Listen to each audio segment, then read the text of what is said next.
গীবত করে আপনজনের কাছে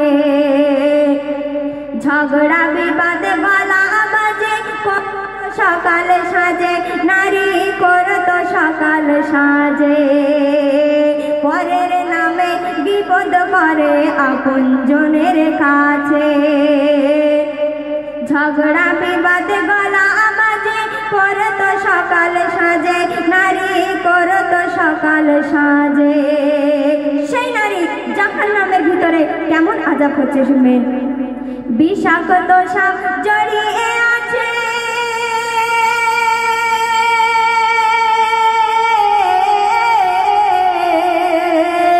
বিষাক্ত সাপ জড়িয়ে আছে সারা অঙ্গে তার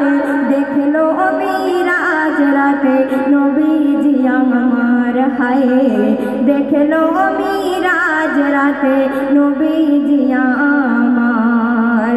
তারপর আরো এক নারী এসেছে যে যারা স্বামীর সঙ্গে ঝগড়া করে এবং নিজের যৌবনকে অন্য পুরুষের কাছে বিলীন করে দেয় সেই সময় জাহান্নামের ভিতরে কেমন আযাব হচ্ছে শুনবেন স্বামীর মনে ব্যথা দিয়ে শুধু অকারণ পরের কাছে উজাড় করে দিয়েছে যৌবন নারী দিয়েছে যৌবন আগুনের মাঝে নারী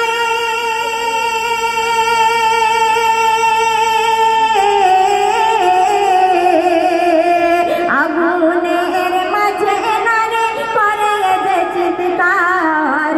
দেখে মিরাজ রাতে নবীজি আমার হায় দেখলো মিরাজ রাতে নবীজি আমার তো শুনেন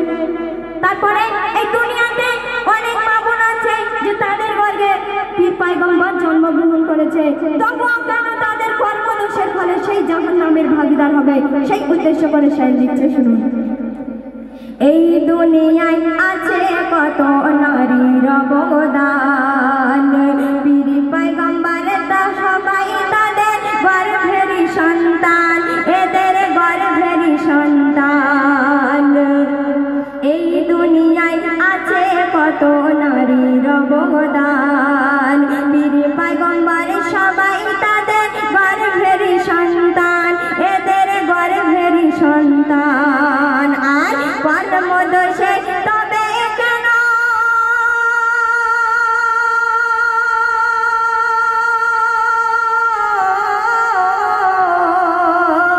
কর্মদোষে তবে কেন হবে গুনাহগার দেখলো মিরাজ রাতে নবীজি আমার হায় দেখলো মিরাজ রাতে নবীজি আমার শেষ কথায় আমার প্রিয় কবি কি দিচ্ছে শুনবেন গড়তে হবে জীবন তোমার কেমন শোনো না যেমন ছিল প্রিয় নবী বেটি ফাতেমা নবীর বেটি ফাতেমা গড়তে হবে জীবন তোমার কেমন শোনো না যেমন ছিল প্রিয় নবী বেটি ফাতেমা নবীর বেটি ফাতেমা আব্দুল কাহার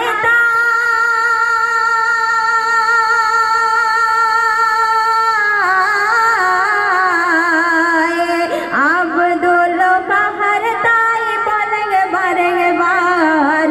দেখলো মিরাজ রাতে নবীজি আমার হায় দেখলো মিরাজ রাতে নবীজি আমার কি গজল ভালো লাগছে তো